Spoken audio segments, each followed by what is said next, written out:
2006 সালের নভেম্বর মাসে 9 মাস ব্যাপী বিচারের পর মৃত্যুদণ্ডে দণ্ডিত হয়েছিলেন ইরাকের ক্ষমতাচ্যুত শাসক সাদ্দাম হোসেন। সেই বিচারের সময় সাদ্দাম হোসেনের পক্ষে যিনি আইনজীবী ছিলেন তাঁরই স্মৃতিচারণ নিয়ে বিবিসির ফারহানা হায়দারের প্রতিবেদন পরিবেশন করছি আমি Pulak Gupta.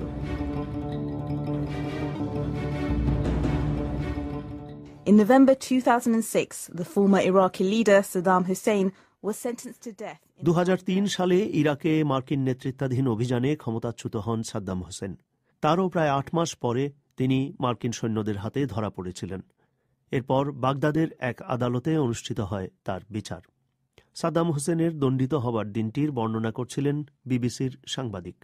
Saddam Hussein came into the court wearing his dark suit and white shirt, looking very calm. Saddam Hossain কোর্টে এসেছিলেন অত্যন্ত পরিপাটি হয়ে। তার পরনে ছিল কালো স্যুট এবং সাদা শার্ট। তাকে অত্যন্ত শান্ত দেখাচ্ছিল। এই মামলা চলার সময় প্রতিদিন তিনি যে চেয়ারটিতে বসতেন আজও সেখানেই বসেন তিনি। The court has decided to sentence defendant Saddam Hussein al-Majid to be executed with hanging. আদালত সিদ্ধান্ত নিয়েছে যে অভিযুক্ত সাদ্দাম হোসেন আল মজিদের মৃত্যুদণ্ড ফাঁসিতে ঝুলিয়ে কার্যকর করা হবে। Long live the nation. জনগণের জয় হোক, জাতির জয় হোক, বিশ্বাসঘাতকরা নিপাত যাক। এই বিচারের সময় সাদ্দাম হোসেনকে আত্মপক্ষ সমর্থনের জন্য যে আইনি দল দেয়া হয়েছিল তার একজন সদস্য ছিলেন আমেরিকান র্যামজে ক্লার্ক। তিনি স্মৃতিচারণ করছিলেন রায় শোনার পর সাদ্দাম হোসেনের প্রতিক্রিয়া কেমন ছিল।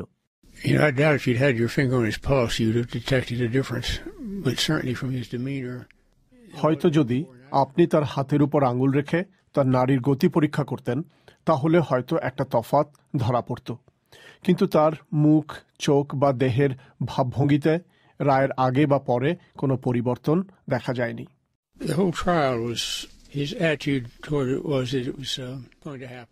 পুরো বিচার প্রক্রিয়াটার সময় তার মনোভাবটা ছিল অনেকটা এরকম যে এটা হবার কথা তাই হচ্ছে, এবং এখানে তার এসে বসতে হবে তাই তিনি বসেছেন। তার ভাব ছিল সম্পূর্ণ নিষ্পৃহ। কখনো কখনো তিনি 2-4 কথা বলতেন, প্রতিক্রিয়া দেখাতেন বা মনে করতেন এখানে তার কিছু একটা বলা উচিত। Mr. Saddam, please tell us your identity, your name. Mister Saddam, আপনি আপনার নাম পরিচয় বলুন। These questions, because this court is not legal. আমি এইসব প্রশ্নের জবাব দিতে অস্বীকার করছি, কারণ এই আদালত বেআইনি।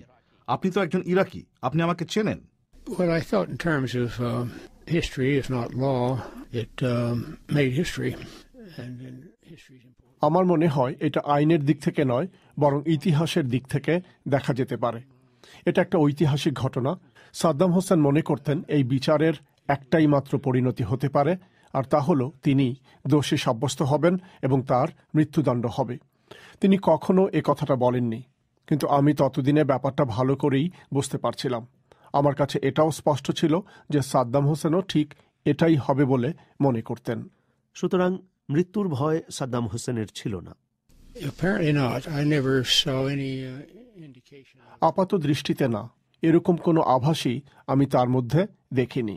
র্যামজি ক্লার্কের সাথে সাদ্দাম হোসেনের প্রথম পরিচয় হয়েছিল ইরাকে 1990 সালে। সেটা ছিল ইরাকের কুয়েত দখলকে কেন্দ্র করে যে প্রথম উপসাগরীয় যুদ্ধ হয়েছিল তার ঠিক আগে। তারপর থেকেই দুজনের মধ্যে নিয়মিত যোগাযোগ ছিল। এরপর 2003 সালে ইরাকে মার্কিন নেতৃত্বাধীন অভিযানের পর সেই বছর ডিসেম্বর মাসে যখন সাদ্দাম হোসেন মার্কিন বাহিনীর হাতে ধরা পড়লেন এবং তার বিচার শুরু হল, তখন সাবেক মার্কিন অ্যাটর্নি জেনারেল মিস্টার ক্লার্ককে অনুরোধ করা হল আসামি পক্ষের আইনজীবী হতে। আপনার কি তখন এটা মনে হয়েছিল যে আমেরিকান বলেই আপনাকে ওই দলে নেওয়া হয়?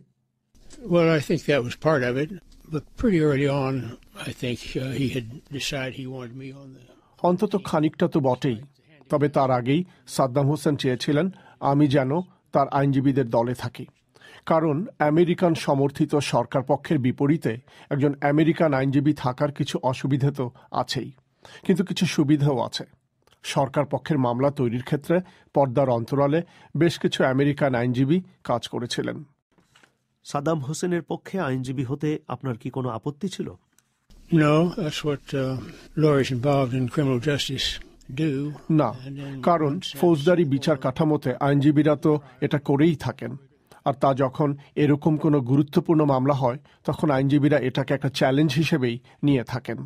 চ্যালেঞ্জ এই ক্ষেত্রেও ছিল, এবং তা একটি নয়, একাধিক। সাদ্দামের আইনজীবীদের বেশ কয়েকবার হুমকি দেওয়া হয়েছিল এবং তাদের দুজনকে হত্যাও করা হয়। এই মামলা শোনার জন্য একজন বিচারক পাওয়াটাও ছিল কঠিন ব্যাপার। There were 3 chief judges, presiding judges, before the last one. 2 were removed or replaced. The first judge resigned very early. শেষ পর্যন্ত যে বিচারক দণ্ডাদেশ দেন তার আগে এই মামলায় 3 জন বিচারক ছিলেন। এর মধ্যে 2 জনকে বিচার শুরুর পর সরিয়ে দেওয়া হয়। তৃতীয় বিচারকের বাড়ি ছিল ইরাকের একটি শহরে, যা ইরান ইরাক যুদ্ধের সময় ব্যাপকভাবে ক্ষতিগ্রস্ত হয়েছিল। যদিও এটি ছিল একটি ইরাকি শহরে, কিন্তু শহরের লোকেরা মনে করেন ওই শহরের ধ্বংসলীলার জন্য ইরাকি বাহিনী দায়ী। বিশেষ করে এই বিচারক যে মামলাটিকে মুক্ত দৃষ্টিভঙ্গিতে দেখবেন এমন কোনো সম্ভাবনাই ছিল না। একজন নিরপেক্ষ বিচারক পাওয়া ছিল খুবই কঠিন। সাদ্দাম হোসেনের ক্ষমতায় থাকাকালীন সময় নিয়ে অনেক অভিযোগ থাকলেও তার বিচার হয়েছিল শিয়া প্রধান শহর দুজাইলের এক হত্যাকাণ্ডের জন্য, যাতে নিহত হয়েছিলেন 148 জন লোক। এই মামলা চলার সময় আদালত কক্ষে প্রায়ই গোলমাল হতো। সাদ্দাম হোসেন অনেক সময়ই শুনানি চলার সময় ক্রুদ্ধভাবে বিভিন্ন মন্তব্য করে বাধার সৃষ্টি করতেন। তবে সাক্ষ্য প্রমাণ শোনা সম্পন্ন হয়েছিল এবং এই 9 মাসের বিচার প্রক্রিয়ার সময় র্যামজি ক্লার্ক তাঁর মক্কেলকে ভালোভাবেই জানার ও বোঝার সুযোগ পেয়েছিলেন। He was always very dignified. He's a dignified man, stood very erect. Saddam হোসেনের আচার আচরণ সবসময় ছিল মার্জিত। তিনি সোজা হয়ে দাঁড়াতেন, শান্ত এবং একাগ্রভাবে কথা বলতেন। একজন ব্যক্তি হিসাবে সাদ্দাম হোসেনকে আপনার কেমন মনে হয়েছিল? Well, he was certainly a thinking person. He was a person that wanted to know. In other words, he didn't think he knew it all. তিনি নিশ্চয়ই একজন চিন্তাশীল ব্যক্তি ছিলেন। তার অনুসন্ধিৎসা ছিল। তিনি মনে করতেন না যে তিনি সবই জানতেন। কোনো একটা বিষয় নিয়ে তিনি গভীরভাবে আলোচনা করাটা উপভোগ করতেন। তার সময়কার পৃথিবী এবং ইতিহাস সম্পর্কে তার মূল্যায়ন ছিল এই রকম যে শক্তি প্রয়োগের মধ্য দিয়েই চূড়ান্তভাবে বিজয়ী হওয়া যায়। শান্তি প্রতিষ্ঠা করতে হলেও শক্তি প্রয়োগ করতে হয়। জীবন এরকমই। র্যামজি ক্লার্কের মনে আছে সাদ্দাম হোসেন সবসময়ই একটি জিনিস তার সাথে রাখতেন, সেটি হচ্ছে কোরআন। He carried a Quran with him the whole time, and it was in a, I don't know if it's actually silver, but it looked like a silver cover or case. It had a bullet. তিনি সবসময় সাথে একটি কোরআন নিয়ে চলতেন। সেটা থাকতো একটা রূপোলি কেসের মধ্যে, যাতে একটা বুলেটের গর্ত ছিল। আমার মনে হয় তিনি এটাকে ইরাকে যা ঘটেছে তার একটা প্রতীক হিসেবে দেখতেন।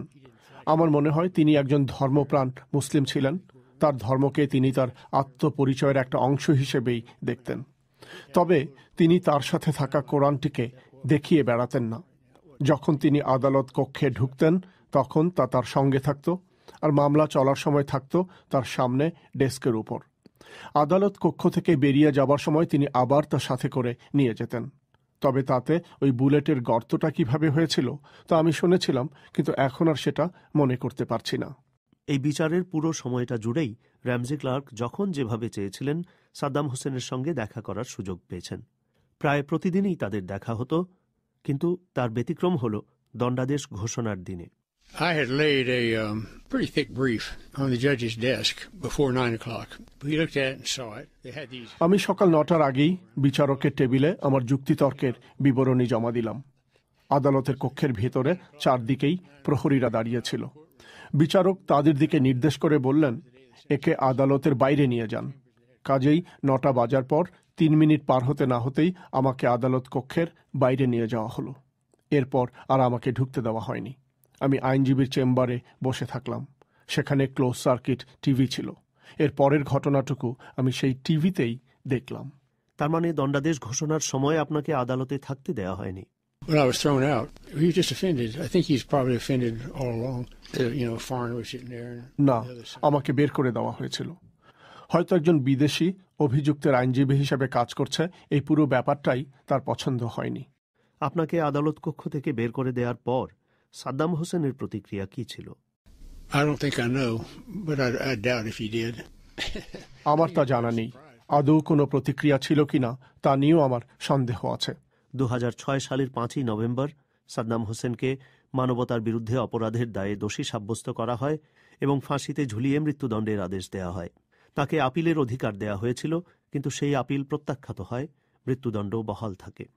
সাদ্দাম হোসেনের মৃত্যুদণ্ড কার্যকর হয় 2006 সালেই ডিসেম্বরের 30 তারিখে।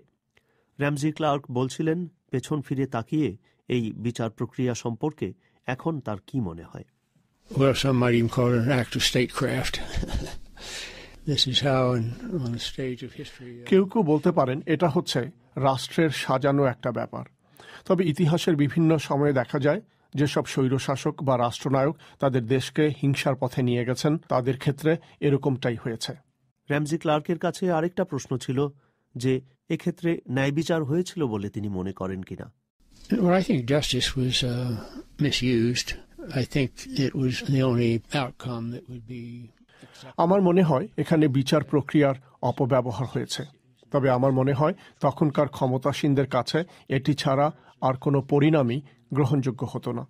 কাজেই সেদিক থেকে এটা হচ্ছে বিচার প্রক্রিয়ার একটা অপব্যবহার, কারণ এর মধ্যে গোটা ব্যাপারটাকেই এমন একটা চেহারা দেবার চেষ্টা ছিল যেন মনে হয় যে সবকিছু ন্যায়সঙ্গতভাবেই হয়েছে, অথচ